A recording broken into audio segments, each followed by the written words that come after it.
बिस्मिल्लाहिर्रहमानिर्रहीम। अस्सलामु अलैकुम वरहमतुल्लाहि वबरकातुह। हस्बे मामूल यौमिया दरस मसाइल के सिलसिले में अज भी हाज़िरी थी रही है। अज जा मसाइल भी वुज़ू के मुतालिक आहिनि। पहिरियों मसलो आहे मसह अलल जबीरा, पट्टी के मथों मसह करण। उन जूं टे सूरतूं आहिनि। जेकॾहिं मुतवज़ी वुज़ू करण वारे जो अहिड़ो उज़ू टुटी पियो आहे जंहिं उज़वे जो धोइण ज़रूरी हूंदो आहे या ज़ख़्मी थी पियो आहे तो उन जूं टे सूरतूं आहिनि। पहिरीं सूरत इहा आहे जेकॾहिं पट्टी खोलण नुक़सानदेह आहे, ख़्वाह जिस्म जो धोइण नुक़सानदेह हुजे या न हुजे।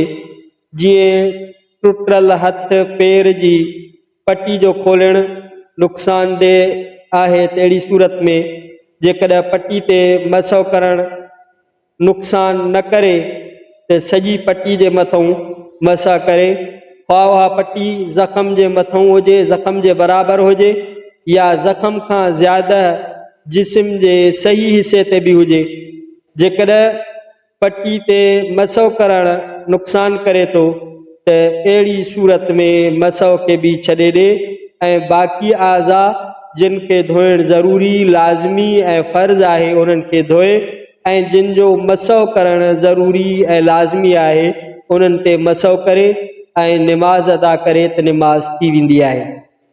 ॿी सूरत इहा आहे जेकॾहिं पट्टी खोलण मुज़िर नाहे, नुक़सानदेह नाहे, लेकिन खोलण खां पोइ उहो पाण ॿधी नथो सघे ऐं ॿियो को माण्हू ॿधण वारो भी न हुजे त अहिड़ी सूरत में पट्टी ते मसह करे बशर्ते के नुक़सान न करे।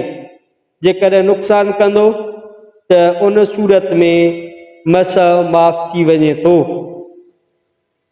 टी सूरत इहा आहे त पट्टी जो खोलण मुज़िर नाहे, नुक़सानदेह नाहे ऐं खोलण खां पोइ ॿधण में दिक़त भी न हुजे त अहिड़ी हालत में जेकॾहिं ज़ख़्म जो धोइण नुक़सान नथो करे त पट्टी खोले करे तमाम आज़ा के धोइण ज़रूरी आहे। ऐं जेकॾहिं ज़ख़्म धोइण नुक़सान करे तो त ज़ख़्मी हिस्से के छॾे करे बाक़ी उज़वे के धोए, बशर्ते के उहो भी मुज़िर न हुजे, नुक़सानदेह न हुजे ऐं ज़ख़्मी हिस्से ते जेकॾहिं मसह नुक़सान नथो ॾे त मसह करे, वरना पट्टी ॿधे करे मसह करे, उहो भी हिन शर्त सां त उहो मसह उनके नुक़सान न ॾे। ऐं जेकॾहिं पट्टी जे मथां हिकिड़ी ॿी पट्टी ॿधल आहे त उन ते भी मसह करण दुरुस्त आहे। अहिड़ी तरह ज़ख़्म ते पट्टी ॿधी वई आहे ऐं रत या खून पट्टी जे ॿाहिरां ज़ाहिर थी पियो आहे। जेकॾहिं खून या पीप एतिरे क़दुरु आहे जेकॾहिं पट्टी न ॿधी वेंदी तो खून या पीप या खून पंहिंजी जगह खां वही करे ॿी जगह ते हली वेंदी त इन सूरत में वुज़ू टुटी पवंदो आहे ऐं उन सां वुज़ू बाक़ी न रहंदो। जेकॾहिं खून ऐं इहो नथो निकिरे, नथो वहे त पोइ वुज़ू न टुटंदो आहे ऐं वुज़ू बाक़ी रहंदो आहे। पर खून जे निकिरण ऐं पूं जे निकिरण सां वुज़ू टुटी पवंदो आहे। उन खां पोइ मसलो आहे जेकॾहिं मुतवज़्ज़िया वुज़ू जी हालत में खीर निकिरे तो या शीर ख़्वार ॿार आहे उन जे शीर ख़्वारगी जे करे जेको खीर अचे तो उन सां वुज़ू न टुटंदो आहे, छो त उहा पाक शइ आहे ऐं पाक शइ जे निकिरण सां वुज़ू न टुटंदो आहे। अहिड़े नमूने सां जेको इंसान जे जिस्म मां पघर निकिरे तो उन पघर सां बि वुज़ू न टुटंदो आहे।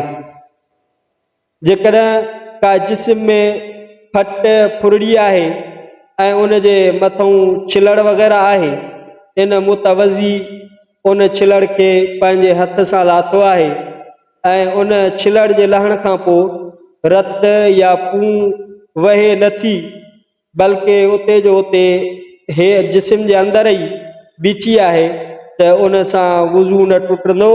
जेकॾहिं इन छिलड़ लाहिण खां पोइ रत या पूं वही हलियो त पोइ उन सां वुज़ू टुटी पवंदो आहे।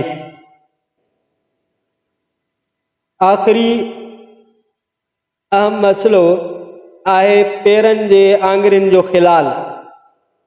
पेरनि जे आङुरियुनि जो ख़िलाल करण जो तरीक़ो हिन रीति आहे, जीअं वुज़ू जे मसाइल में असां इहो पढ़ियोसीं त हर उज़वे खे 3 दफ़ा धोइणु सुन्नत आहे। त जॾहिं पेरनि खे धोईंदो त उन्हनि जे आङुरियुनि जो ख़िलाल करण बि ज़रूरी आहे। ऐं उन जो तरीक़ो इहो आहे त सॼे हथ जी नंढी आङुर सां सॼे पेर जे नंढी आङुर खां शुरू कंदो ऐं खॿे पेर जी आख़िरी नंढी आङुर ते उन खे ख़तमु कंदो ऐं पेरनि जे आङुरियुनि जो बि ख़िलाल करणु घुरिजे।